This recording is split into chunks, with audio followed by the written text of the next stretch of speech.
না, অভদ্রতামি করছো তোমার হাজবেন্ড আমার সাথে। ঈশিতা, আই এম সরি যদি তোমার খারাপ লেগে থাকে। রিয়া, ভেতরে চলো। রাহুল, তুমি ওকে এই ফুলগুলো পাঠিয়েছিলে? হ্যাঁ, আজকে আমাদের 5th অ্যানিভার্সারি ছিল, তাই।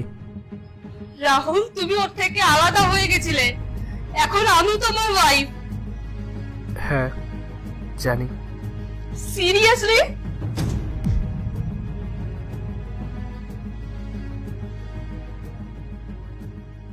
Ishita, I am sorry.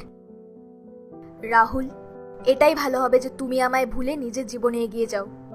কিন্তু আমি তোমায় ভুলতে পারছি না ঈশিতা।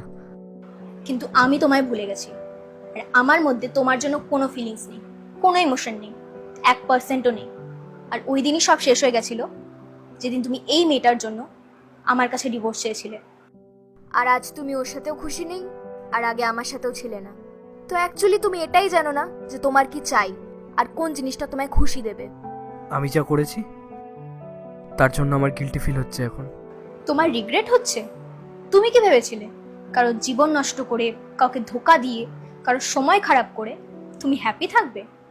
নেভার। ভগবান না সব কিছু দেখছে, সবাইকে সবার কর্মের শাস্তি এখানেই পেতে হয়।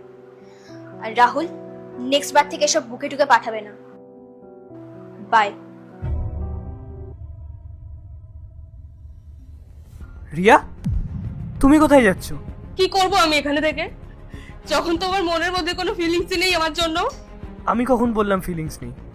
রাহুল, মনের মধ্যে ফিলিংস শুধু একজনের জন্যই থাকে, যেটা তোমার ঈশিতার জন্য আছে। সেই জন্যই তুমি ওকে ভুলতে পারোনি আজ পর্যন্ত। তুমি কি করে আমার সাথে হ্যাপি থাকবে? আমি চলে যাচ্ছি, এবার তোমার যার সাথে ইচ্ছা তার সাথে থেকো। I am sorry Ishita. Ishita, আমার অনেক বড় ভুল হয়ে গেছে, আমি তোমাকে ভরসা করেছি।